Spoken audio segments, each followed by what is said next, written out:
Now, these limitations, these criticisms, led to a completely different approach to understanding categorization, and that is of knowledge-based categorization.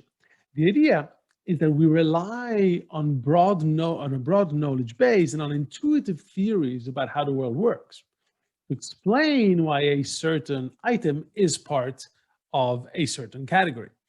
Um, the idea at its core is that all the members of a certain category possess some kind of fundamental essence that is unique to determining that category. And this in particular works well within the context of a theory of how the world works. Let me give you an example. You're studying, it's late at night, and suddenly you hear some noise coming from the alley. So you look outside, and there's a person who is, intoxicated. Maybe they have a bottle, they are wobbly, they're rolling inside a puddle and singing the national anthem, and maybe they have a jersey on or something like that.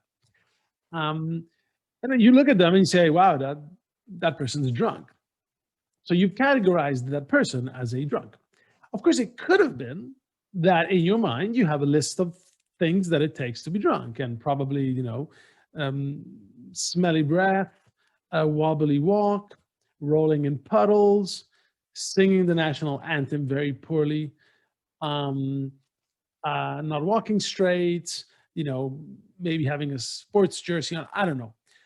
It could be that in your mind there's a long list of things, and when somebody, the more of these someone have, the more likely they are to be a drunk. It could be. However, according to the theory-based approach, it's not about a list of features that you have or you don't have, or that make you more or less likely to be part of one category or another. It's just that you have a theory of what it takes, what does it mean to be drunk. At its essence, being drunk is really a theory about, impaired decision making, impaired rational thinking. And so all these features, all these things that you've observed make sense if the person is impaired because they drank. So the idea is that it's not quite, again, about lists or features. It's more about sort of theories of how things work and how certain aspects of the world work. And that is how you categorize um, uh, items, how you place items into categories.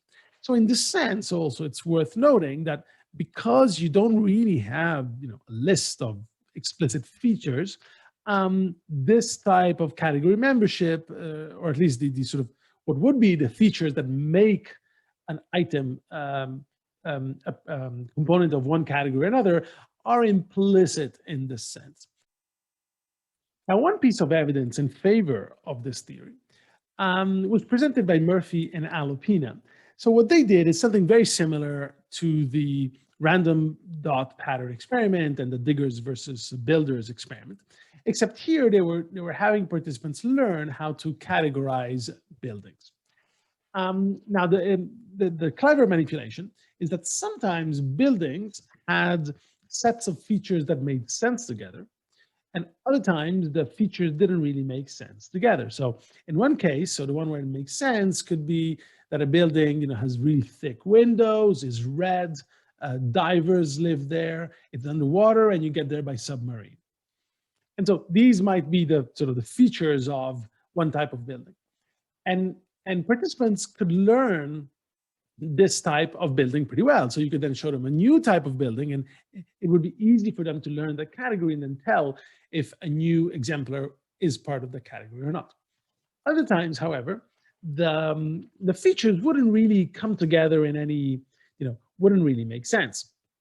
For example, one building in this in the category that doesn't make sense could have steel windows, be purple, farmers live there, it's in the desert, and you get there by submarine. Right? In this case, it doesn't really make sense. Now, the previous one made sense. It was some underwater construction, so it makes sense that you get there by submarine. It makes sense that the windows are thick. It makes sense that people living there would be divers, right? Whereas this other one, the features don't connect. I mean, steel windows, being purple, farmers live there. It's in the desert. You get there by submarine. Makes no sense. Participants had a hard time learning this type of category that didn't make sense. So this really shows that when we do, it's not just a list of features, it's more a theory of what does it take to be this kind or that kind of building or category. Now, this is also highlights the phenomenon of non-stable or so-called ad hoc categories. A lot of the categories that we use are very stable and are, for example, natural categories, animals, or other might be very stable and man-made categories, utensils, things of that sort. And these are all very stable. There are some categories, however, that are not quite as stable. We refer to them as ad hoc categories. And these are an example of flexibility in categorization. And these categories usually are not stored in memory in the way that, oh, here's feature, feature, feature, feature. Rather, they come together with respect, because they all the items in the category relate to a certain goal. So there's some uniting goal, some uniting theory that brings them all together. Let me give you an example. Guess what category these are exemplars of. Move to the remote regions of Wyoming, change your identity, sail around the world, go to Mexico. What category are they part? It's kind of tough, right? It's not something that, however, as soon as they tell you that these are the category made up of all the things you should do to avoid being killed by the mafia, then it makes total sense. In fact, not only they instantly make total sense, I can give you new ones, and you will instantly know if it's if the new item is a member of the category or not. I can give you these three new ones. Hike in the forest of Alaska, probably a good exemplar of this category. Have extensive rhinoplasty, sure, why not? Have dinner at Holsten's Brookdale Confectionery, which is where Tony Soprano was in the very last episode of The Sopranos. Probably the last one, not a good idea, right? And what is very clear from this example is that there are no features to speak of.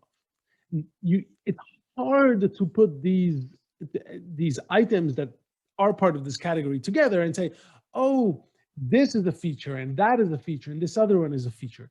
They just don't come together in that way. However, if you have a theory of what a category contains, what's the essence of the category, in this case, all the stuff that you need to do to be on the run successfully, then not only it becomes very easy to categorize it, demonstrating the type of ease that you and I have when we typically categorize things, but also demonstrates a great flexibility in how we are able to create these categories, sort of outside the bounds of list of things and typicality and things of that sort.